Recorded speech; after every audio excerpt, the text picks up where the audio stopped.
Your PSA came back high. Your doctor said, let's watch it. And now you're sitting at home at 2 a.m. wondering, is this cancer or isn't it? In the next 20 minutes, I'm going to answer that with exact numbers.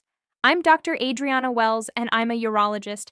I've read PSA results for over 20 years, and I want to tell you something right now. The number on your lab sheet is not a diagnosis, it's a signal, and like any signal, it only makes sense when you know the language. Most men think a high PSA means cancer. That's not what it means.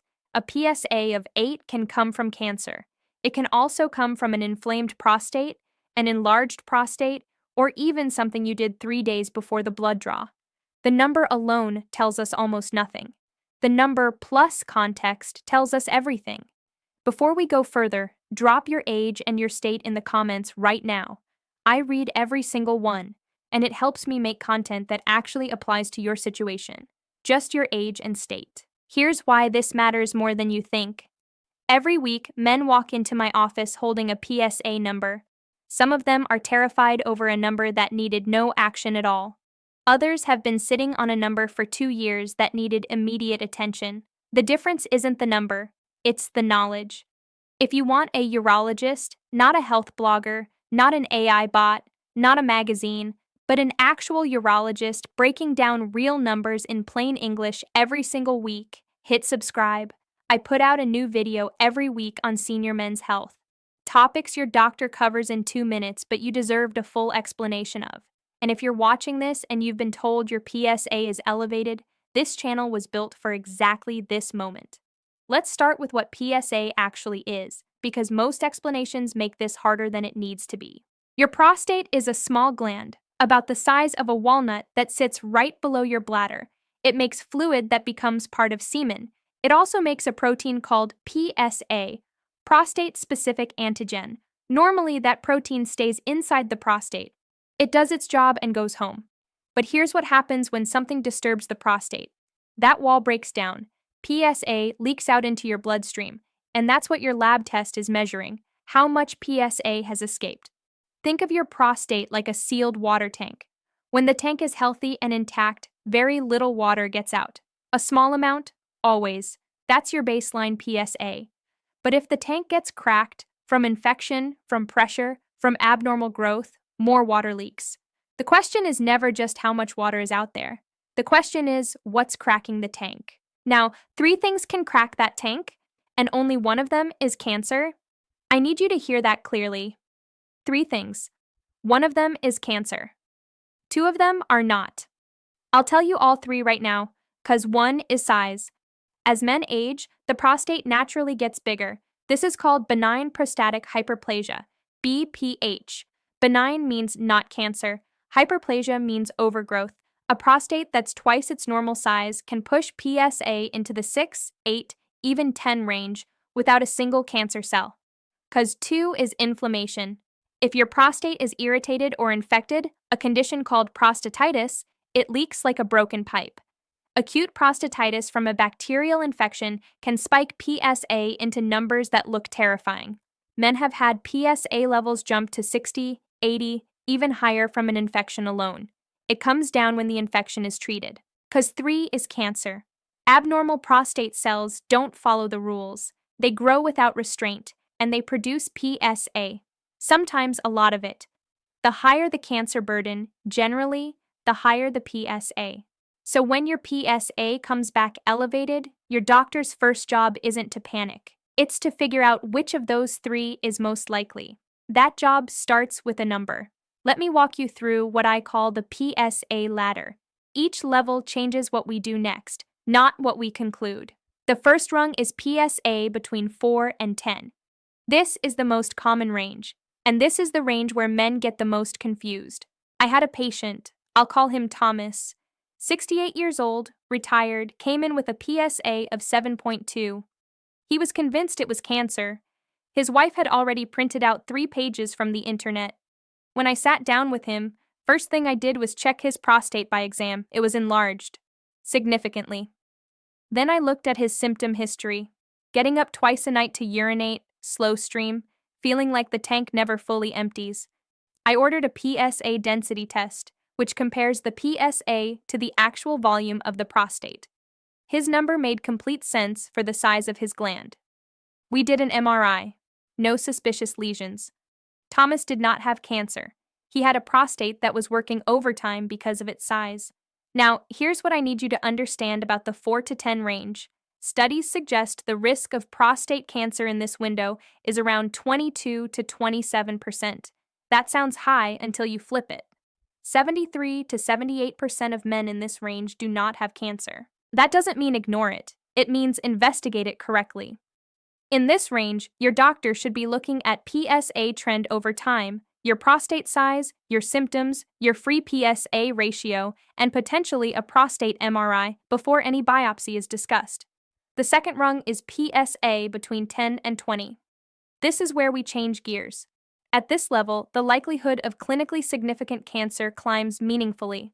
We move faster, but we still don't panic. We get smarter. In this range, I'm ordering an MRI early. I'm looking at PSA velocity. How fast has this number gone up over the past year or 2 years? A PSA that went from 9 to 14 in 18 months is a different story than a PSA that sat at 12 for 4 years. The trend is often more important than the snapshot.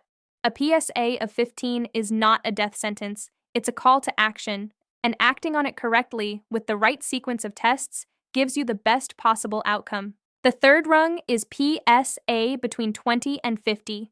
Here is where I use the word urgent, not panicked. Urgent, there's a difference. At this level, the probability that cancer is involved is substantially higher. We are working up quickly. MRI, targeted biopsy, and often imaging to see if cancer has stayed inside the prostate or started to move beyond it. Even at PSA 35 or PSA 48, treatment works. We have hormone therapy that is very effective at controlling prostate cancer that has spread. Men live years, sometimes decades, with controlled metastatic prostate cancer. That is the honest picture. Not a guarantee, but an honest picture. If you're watching this and your number is in this range, you deserve the truth. Not false comfort, not false doom. The truth is, this is serious, we move fast, and there is a real treatment path. The fourth rung is PSA over 50. This is the number that makes men feel like they're in free fall, and I understand why, but there's something important here that most videos won't tell you. PSA can spike above 50 dramatically and suddenly from causes that have nothing to do with cancer. Severe acute bacterial prostatitis, a urinary catheter placed after urinary retention, a urologic procedure done days before the blood draw. I've seen PSA results over 100 in men who walked into my office feeling fine. We ran the right tests, treated a serious prostate infection, and watched that number drop below 10 in 6 weeks. Not cancer, not metastatic disease, an infection with a temporary but enormous PSA signature. That said, a PSA over 50 with no obvious non-cancer explanation is a red flag. If you feel fine, no fever, no infection symptoms, no recent procedures, and your PSA comes back above 50, that needs urgent workup. Days, not weeks. Before I give you the exact questions to ask your doctor, I want to know where you are right now. Drop one word in the comments. Worried, confused, or informed. Those 3 words. That's it. I want to know where this video finds you. Now let's talk about why your doctor said, let's watch it. Active surveillance is the proper name. It's a legitimate, evidence-based strategy for low-risk prostate cancer and for elevated PSA with no confirmed cancer yet. It means we have a scheduled, structured plan to retest, re-examine, and reevaluate. It is not do nothing and hope. If your doctor says, watch it, your follow-up question should be, watch it on what schedule? What would trigger us to move from watching to acting? Is there imaging I should have before we commit to surveillance? Should I be referred to a urologist if I'm not already seeing one?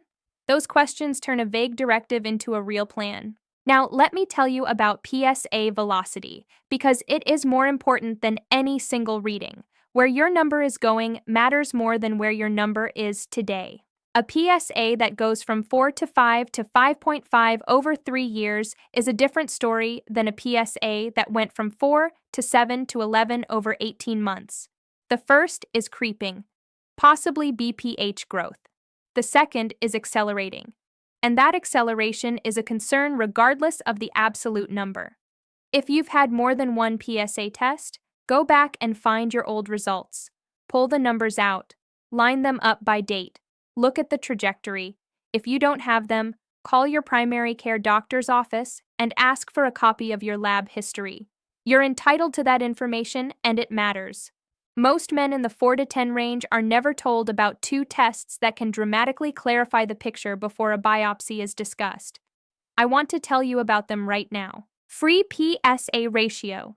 PSA in your blood travels in 2 forms. Some is bound to proteins and some floats freely. The ratio of free PSA to total PSA helps distinguish BPH from cancer. A higher percentage of free PSA suggests BPH is the more likely culprit. A lower percentage, below 10 to 15%, shifts the picture toward cancer.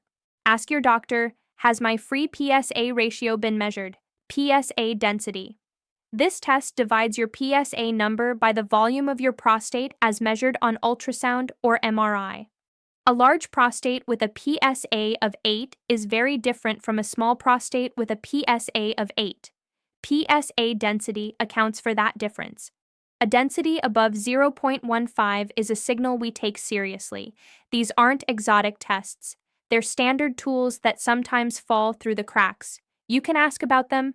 You should ask about them. Let me tell you about another patient. I'll call him Gerald, 71 years old. PSA came back at 62. His family was devastated. His son called my office the same day.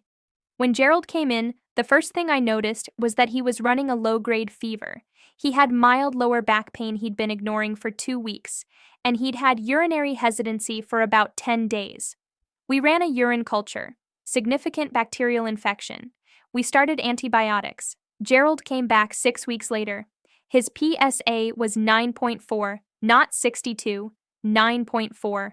Gerald did not have metastatic prostate cancer.